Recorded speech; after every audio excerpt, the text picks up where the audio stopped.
Amis terriens, bonjour. Si vous recevez ce message, c'est que la connexion Terre-Mars n'est pas encore complètement interrompue et que la Crew 94 a encore une chance de rentrer saine et sauve sur Terre.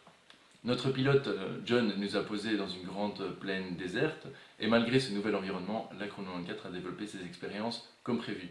Alors afin de vous laisser une trace de ce travail exclusif, nous avons décidé de réaliser cette mini-séquence vidéo dans laquelle nous allons essayer de vous donner quelques informations sur ce qui s'est réellement passé sur Mars durant ce mois d'avril. Mais tout de suite, un petit tour du propriétaire. Voilà, donc typiquement ici on a une vue de la base, une bonne vue d'ensemble de face avec le grand module blanc au centre dans lequel on vit et la serre à côté dans lequel certaines plantes filtrent les eaux usées. Victor, tu nous fais un petit tour de l'intérieur? Merci Victor. Et nous voilà chez nous. Au calme. À la maison, au calme, tranquille, les petits outils, ici, là, les petits outils. Voilà, on s'y retrouve dans le désordre, mais tout va bien. Et alors on va commencer par l'essentiel, les salles de bain, qui sont assez sobres. On ne vise pas, vu qu'on peut prendre qu'une douche par tous les 3 jours et une douche d'environ 1 litre. Rien ne sert de faire une salle de bain grand luxe. Donc c'est tout simple. Une simple salle de bain. Une toilette on ne peut plus classique. D'employer avec l'eau recyclée de la serre. Donc on va pas trop faire un zoom là-dessus, mais cette eau est assez... Il y a une odeur assez nauséabonde ici en fait, en somme toute. Mais bon, c'est pas très grave. Et donc ça c'est le coin de l'ingénieur avec tous les outils. Mais alors ici on a une autre pièce qui est le labo. Donc sur tous les bureaux là, vous avez des expériences de bio, on n'a pas tout employé, on ne connaît pas tous ces instruments non plus. Mais on en a employé quand même quelques-uns, le PCR que Marc a employé, pour essayer de découvrir quelques traces d'ADN. Donc voilà, c'est la table de travail, on a quand même pas mal de choses.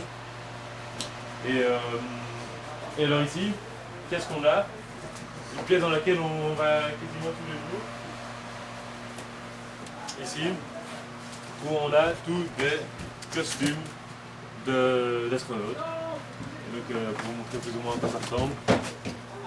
C'est juste en gros un sac à dos, mais avec une pompe d'air qui donne de l'air aux cosmonautes et qui la respire de l'autre côté. Ce qui fait qu'on est vraiment très bien là-dedans. Bien ventilé. Voilà, bien ventilé, Au calme. tranquille. D'accord. Alors tous les toquis, les soutes, les chaussures, c'est un petit peu en désordre, mais on est toujours paré pour sortir. Et alors ici je peux vous montrer une partie du sas, parce que l'autre je ne peux évidemment pas l'ouvrir sinon on mourrait tous. Donc c'est le sas dans lequel on va avant de sortir. Bon alors maintenant on va aller à l'étage supérieur. Donc ici c'était un peu tout l'endroit où on travaille, tout le travail scientifique se fait normalement ici. Mais en haut il y a la pièce de vie, là où on mange, là où on vit d'habitude, mais c'est réservé normalement aux membres du personnel, mais pour vous, cette fois-ci, on veut bien vous y emmener. Alors suivez-moi. Alors on a un escalier super pratique, enfin qui est censé être super pratique. On peut monter facilement, mais il est quand même un peu étroit. Et puis tadam, nous voilà dans la zone où on passe le plus clair de notre vie ici. Alors bon, vous voyez, c'est le travail sec. Voilà. C'est le travail des astronautes, tous les jours, faire des rapports, travailler, calculer, regarder comment les expériences et tout ça. Et alors ici, ben, qu'est-ce qu'il y a? Ben, toutes les chambres, 6 chambres, avec des jolies couleurs et beaucoup de stickers. Ah voilà. Il y a une bonne ambiance ici. Ah, il y a une très bonne ambiance, c'est ça que le but de cette pièce aussi, c'est qu'on s'amuse bien, qu'on soit détendu, relax, comme chez nous quoi. La pièce de vie. Au calme, Au calme. tranquille. Alors que voilà, donc sur les portes, on voit tous les précédents qui ont vécu ici. Par exemple, un certain Eike Wirfowski, voilà, Crew 13, c'est bien. Donc on voit qui est déjà venu et qui est déjà vécu là-dedans. On laisse chacun notre trace. Chacun sa petite trace. Voilà.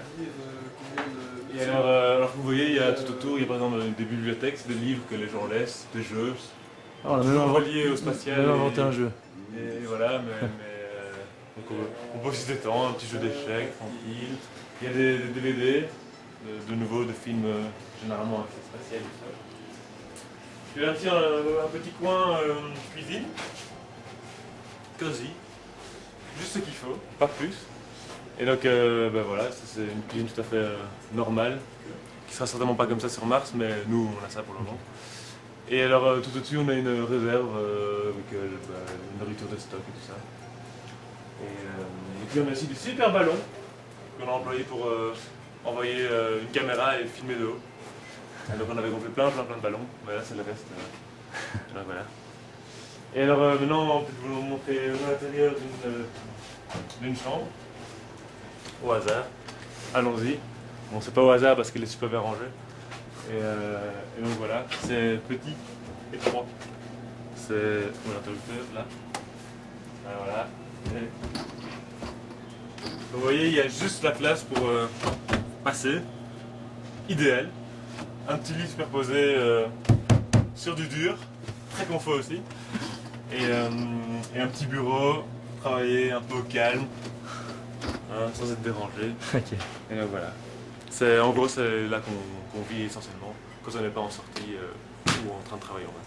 Merci. Voilà. Waouh, merci Victor. Pas très grand, n'est-ce pas? Et les gars, si on allait se faire un petit jogging dehors, il fait super beau, histoire de se dégourdir un peu les jambes.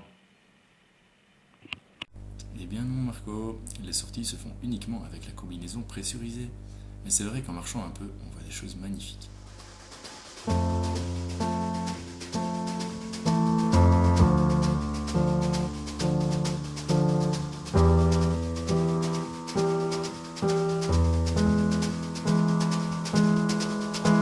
Stay in the mirror, stay away from what you are, sail away so you can hide and cover your face all alone with another one. Waouh, c'est tellement beau que j'irais bien voir Alban pour suivre une vraie exploration. Salut Alban. Salut Marc. Alors tu peux nous expliquer quel est le programme aujourd'hui? Alors, on va partir à 2 astronautes plus un journaliste qui sera comme notre ombre, qui ne pourra pas nous parler mais qui sera plus que présent D'accord. pour suivre toute notre expédition. Et c'est quoi notre expédition? C'est qu'on va aller à l'exploration d'une grotte assez très, très cachée et Secrète. intrigante. Qui se trouve pas si loin, enfin à vue d'œil ça n'a pas l'air loin, mais en fait c'est quand même une bonne petite trotte. Donc vous devez utiliser des... Ouais, on des va véhicules, prendre alors. des ATV jusqu'à là-bas. Les ATV, c'est quoi exactement? Alors les ATV c'est les véhicules qu'on utilise pour se déplacer lors de nos missions hors de l'habitat. Sur Mars, Et, incroyable. sur Mars, voilà. Et D'accord. Et quelle est leur particularité? Ça passe partout, c'est... ouais, ça passe partout, ça a des 4 grosses roues, des bons amortisseurs, D'accord. et même avec un gros sac d'astronaute. Un espèce de quad, ou quelque chose comme ça, pour Ouais, donner... c'est quelque chose du genre, Voilà. sur Terre on appellerait ça un quad, quelque D'accord. chose comme ça. Est-ce qu'il y a des risques pour l'expédition? Cette fois-ci, mais en fait on est bien assuré cette fois-ci puisque notre HSO nous a appris comment nous mettre en cordée. Donc on sera particulièrement bien assuré, Guéric et moi, puisque c'est avec Guéric D'accord. qu'on fait la... Et vous avez évidemment vérifié qu'il n'y ait pas de tempête solaire dans le créneau dans lequel vous allez partir? Ouais, bien sûr. D'accord. Selon les statistiques qu'on a fait les jours précédents, il n'y a pas de tempête solaire et le détecteur de particules sera bientôt là pour nous assurer. Nous assurer qu'il n'y a pas de danger. D'accord. Bon, on s'habille rigoureusement, combinaison, casque, ventilateur, radio, oreillette, et on n'oublie surtout pas ses gants. Ah oui, très important, les 5 minutes de sas pour dépressuriser, sinon on subirait un sacré choc en sortant du hub. Juste le temps de dégager les véhicules tout-terrain et on est parti.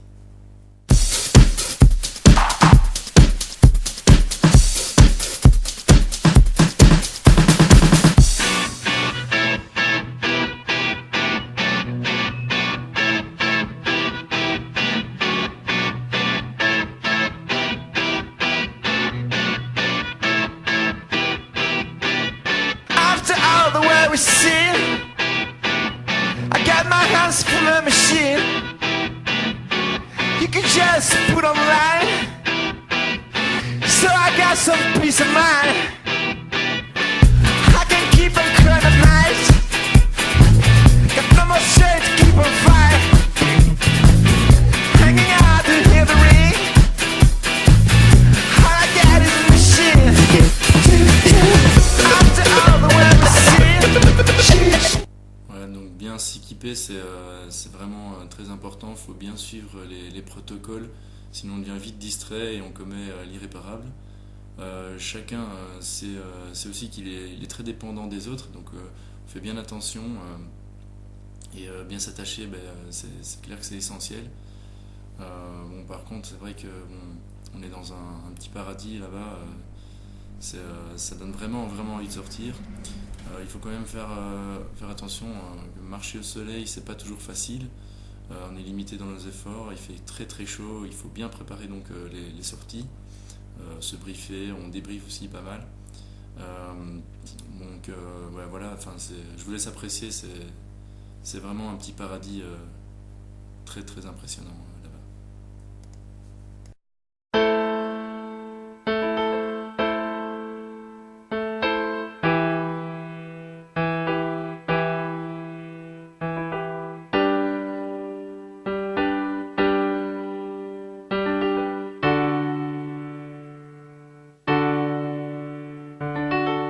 Why does my heart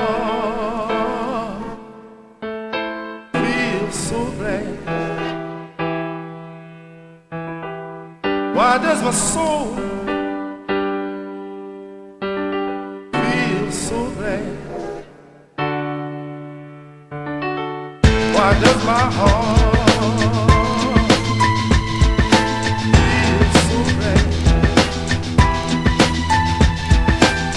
Why does my soul feel so glad? Why does my heart Et nous voici avec notre astronome de la Crew 94 qui était le manager de cette sortie EVA de ce vendredi. Alors Alban, est-ce que vous avez trouvé ce que vous cherchez? Alors une très bonne sortie, assez éprouvante mais au final assez efficace. On n'a pas tout à fait trouvé ce qu'on cherchait à la base, c'est-à-dire la galerie. Mais par contre la sortie s'est avérée très efficace parce qu'on a quand même trouvé des choses qui pourraient s'avérer intéressantes, mais je sais pas si ça vaut vraiment Si, allez-y, allez-y. la peine d'en parler. Mais John et moi, on a un problème avec l'extraterrestre qu'on a trouvé. on en parle tantôt, ça va? Merci Roger. Pardon, je disais très bonne sortie, Donc on a trouvé des pierres qui pourraient s'avérer sans doute intéressantes. Il faudra qu'on les analyse un peu plus en profondeur pour voir ce qu'on peut en tirer. Un peu de lichen peut-être pour notre biologiste. Peut-être une trace de vie, ce serait une grosse avancée. Mais voilà, tout ça, il faut voir. Ok, merci Alban. Et justement, Alban nous parle de l'analyse de roches. L'équipage dispose ici d'un backpack drill, c'est-à-dire une foreuse portative qui nous permet de faire du carottage, c'est-à-dire prélever des échantillons dans le sol à différents niveaux de profondeur. Mais Delphine, comment on s'y prend? Bonjour, aujourd'hui je vais vous apprendre comment forer avec un backpack drill. Le backpack drill nous a été prêté généreusement par la NASA. Pour ce faire, vous avez besoin d'une multitude d'objets, dont le premier qui est certainement le plus important, le moteur. Donc c'est assez lourd, ça se tient comme ça pour être vraiment parfait. Il suffit d'allumer, après on met un peu de gaz, et comme un vrai moteur manuel, on tire et ça démarre. Je peux malheureusement pas le faire toute seule, il faut être deux. Donc ça c'est un peu la bête. Puis alors après, pour alimenter notre moteur, il faut alimenter le moteur en eau. Ici on a une pompe, si je tourne et que je pompe, je commence à avoir de l'eau. Je vais pas le faire ici, mais vous me croirez c'est pareil.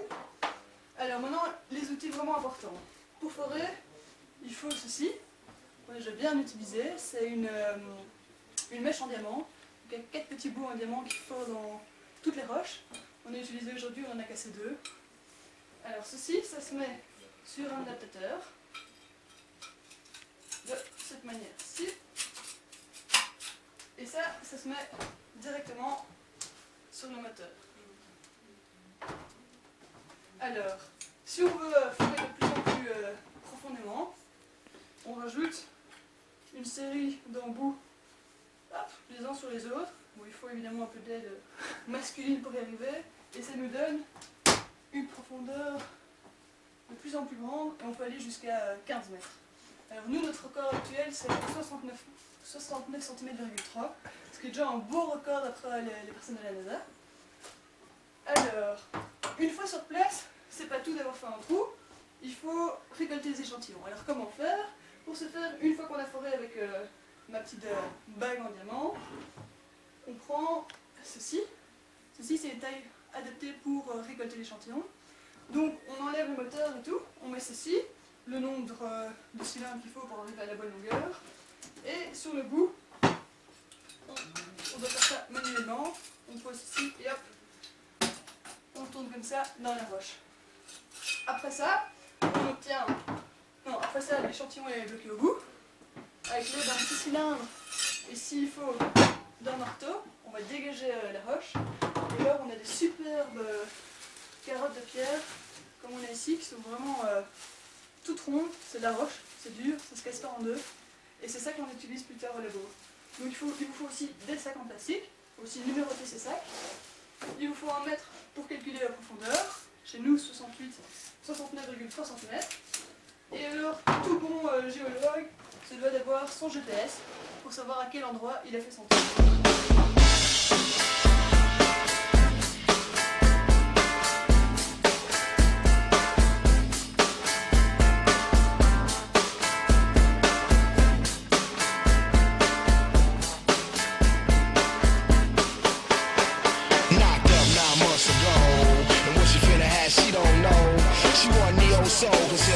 Donc, avant de forer, il faut trouver le bon spot.